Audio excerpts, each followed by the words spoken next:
నర అంతకులు పీకలు కోస్తున్న పసుపు సైనికులు జెండా వదలలేదు. ఓసారి చూస్తే చంద్రయ్య మెడ మీద కత్తి పెట్టి వాళ్ళు చెప్పినట్టు చేయకపోతే చంపేస్తామని బెదిరిస్తే జై తెలుగుదేశం, జై చంద్రబాబు అని ప్రాణాలు వదిలిపెట్టిన సంఘటన తెలుగుదేశం పార్టీకి ఒక స్ఫూర్తి. ఒక చంద్రయ్య, ఒక జల్లయ్య, నందం సుబ్బయ్య వంటి వందల మంది కార్యకర్తల బలిదానం వలన మనం ఈ అధికారాన్ని సాధించుకున్నాం. ఎవడు ఎదురొచ్చినా మీసం మెలివేసి నిలబడే ధైర్యం మన కార్యకర్తలది. ఎన్టీఆర్ గవర్నమెంట్ని అప్రజాస్వామ్యంగా డిస్మిస్ చేసి అది ఒక చరిత్ర. 30 రోజులు తెలుగుదేశం పార్టీ నాయకులు ఉద్యమ సారథులయ్యారు. ప్రజా చైతన్యంతో ప్రజా జీవనాన్ని స్తంభింపజేశారు. భారతదేశ చరిత్రలో అది ఒకే సంఘటన.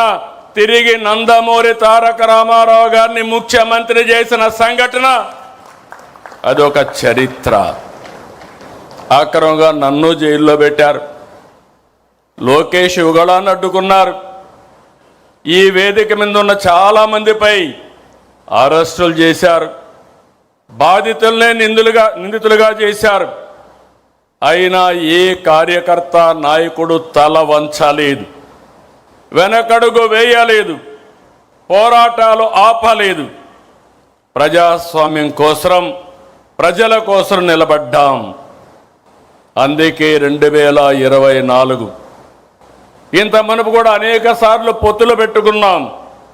కానీ మొన్న ఎన్నికల్లో మీరు చూస్తే మనం అందరం ఆలోచించుకున్న తర్వాత జనసేన పవన్ కళ్యాణ్ గారు ముందుగా వచ్చి వ్యతిరేక ఓటు తీరడానికి వీలు లేదు, కలిసి పనిచేయాలని అనౌన్స్ చేశారు.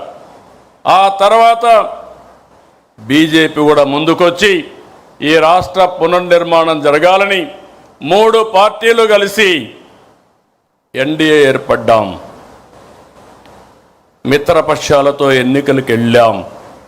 ప్రజలు ఆదరించారు, ఆశీర్వదించారు. పునర్నిర్మాణ బాధ్యత మనకు అప్పచెప్పారు.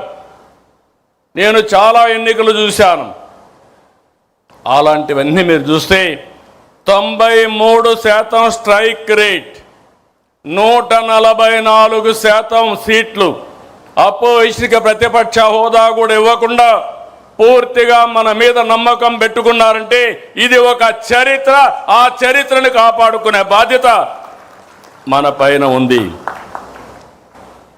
ఎన్నికల కంటే ముందే చెప్పాను, గతంలో 3 సార్లు చేసిన అభివృద్ధిని, ఆనాడు ముఖ్యమంత్రిగా చేసిన అభివృద్ధిని ఈ ఒక్క టర్మ్లోనే పూర్తి చేస్తానని చెప్పాను.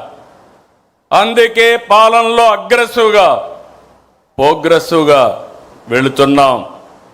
తెలుగుదేశం పార్టీ మూల సిద్ధాంతాలలో మహిళా సాధికారత ఉంది. నాటి నుంచి నేటి వరకు ఆడబిడ్డలకు ఆర్థిక గౌరవం, సామాజిక గౌరవం, రాజకీయ గౌరవం ఇచ్చింది తెలుగుదేశం పార్టీ. ఎన్టీఆర్ హయాంలో మహిళలకు ఆస్తి హక్కు నుంచి నేటి తల్లికి వందనం వరకు అనేక పథకాలు అమలు చేశాం. విద్యా ఉద్యోగాలతో పాటు స్థానిక సంస్థల్లో మహిళలకు రిజర్వేషన్లు పెట్టాం. మళ్ళీ హామీ ఇస్తున్నా, ఈరోజు మహానాడుని మహిళలకు అంకితం చేశాం. చట్టసభ